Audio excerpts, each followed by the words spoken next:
لێرە یەکشت بەخۆی خۆم بڵێم بە ئێوەش بڵێم من ئەو کەسە نیم خۆم سەرمەزاری ملەتی خۆم بکەم. بەریا چەند ڕۆژان ji rojeka weke îro sala 2017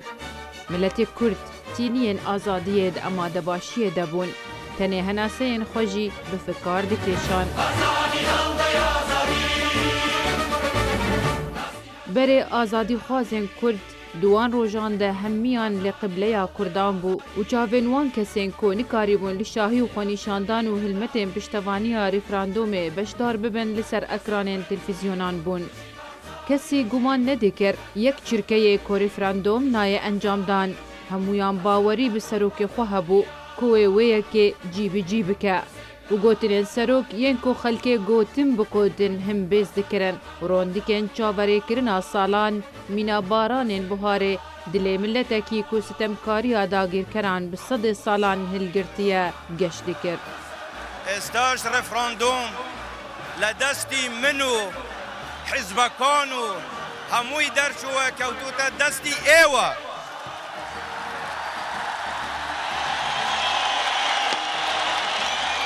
من تەحەدا دەکەم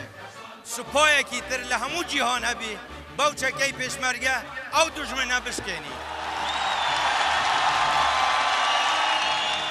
Kurd vegeriya bûn serdemên Qazî Mihemed yên ku hîna pêlava wî li ser serê kujerên wî li ba dibe û çavê wan dişkîne. Careke dî dengê şihîniya hespê Nemir Mustefayê Barzanî li ser zinaran deng vedida û gurma hespê Îsa Siwar bi xurxura Aras û Dijlayê re dihate bihîstin. Cejnek bû, semak bû, her mêrekî Kurd alayek bû û her jineke Kurd zinarek bû. Kurdan careke dî gotin em bi xudanin, me jî baveke heye em nesêwiyên lehengên koçbarkirîne, niha jî hîn berê me li rojê ye û roj beşeke ji alaya me, ya ku wê li ser bilindtirîn zinarên dewleta hatî azadiyê him bêz bike û bibe newata yekîtî û azadiya her pênc parçên Kurdistana pîroz dayika şehîdên Rometê Kaniya Mêrxasan. نە قابلی قبولە ڕۆژێک لە ڕۆژانیش بۆ یەک دەقیقەش ئێمە مناقەشەی سنووری کوردستان لەگەڵ هیچ لایەنێک بکەین لەسەر خەتی سەوز کە خۆیان پێی دەڵێن. دەستên gel ber bi Xwedê vebûn, lava dikirin, tûrêgirî li encamdana wê xewnê neyê kirin û berê wan li serokê wan bû ku serok Mesûd Barzanî, kurê Nemir Melle Mustefayê Barzanî û neviyê çiyakên cihgir, mîraswergirê 8,000 şehîdan û bavê 5 milyon Kurdên li cîhanê belav.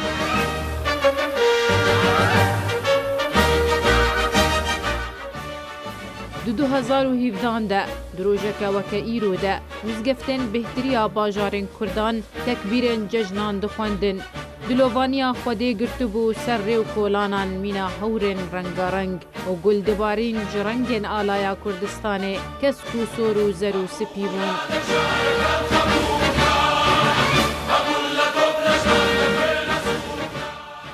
Zarokên biçûk yên ku hîn çav li ser dîroka azarên Kurdan ve nekiribûn, alên biçûk di destên xwe de hilgirtibûn li pêş dibistanên xwe, rawestiya bûn mîna pelatînkan hevveşiya genç û pîran dikirin di wê şahiyê de. Di wê rojê de serokê Kurdan rêda bi Kurdan bêjin hemî cîhanê em hene û me dewleta xwe divêt. Di rojeke weke îro de di 2017 de em digiriyan li ser dayîk û babê xwe yên koça xwebar kirin û ew roj nedîtin û me digot em bi şanstirîn jiyê Kurdanin ku ev roj bi çavê xwe me dît. Di wê rojê de em hemû pêşmergên yek mêrgê bûn,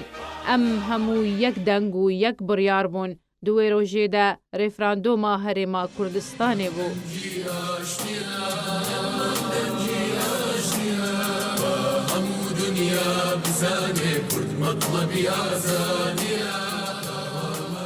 Di gor biryara herêmî ya hejmara 106 serok Mesûd Barzanî biryar da li ser pêkanîna referandûmê di 25 heyvanehan ya êlûna 2017 de. او رفراندوم لهريما كردستان لسر اريكرنا ملت هريمه لسر سرخبونا هريما كردستان تبي دفرن كو ندبن ريفابريا هريمه دابون وكا دولتك سربخوا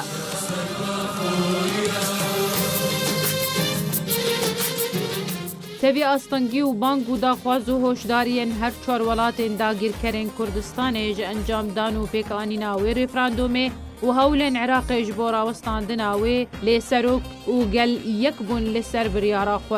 و جبر کوان تو الترناتیف نبو جبری انجام دانا و بریار رفراندوم هاتا انجام دان و هرسی پارزگهن هولیر و سلیمانی و دهو که سرباری پارزگها کرکوک و روندا کردی یا کردین باشور کردستان لدروی ولات بشداری دوی پروسا پیروز دکرن. نشانا دولت بونامه نشانا سرخه بونامه هر دم بلند من دموی لیره یک شد بخوی خون بلیم با ایوش بلیم من او کسا نیم خون سرمزاری ملتی خون کم او رفراندوم به پشتوانیا پارتی دموکراتی کردستانی و یکیتیان اجتماعی کردستانی هاتا انجام دان و پشتی دروژان جوی پروسه کمیسیونا بلندیا هلبجارتنان لهريما کردستان انجامن فرمیین رفراندوم اشکره کرن و گوت کوبرجیا نوتو 2.73 صدی ولاتیان کردستان گوتن اریج بو دولت بونا کردستان وجودا بونج عراقی کو 4 میلیون کرد لناوا هریما کردستان دنگ به اریدا بون همان کمیسیون گوت کو او رفراندوم به سرکفتن بریوچو به بشداریا چاپ دین ناو دولتی و خوجهی بله وکا ایرو 2017 ده کردان گوتن اریج بو دولت بونه و تا دنیا هبه و کرد بخبتن جبو آزادی آخوا شیرین کیلو Barzani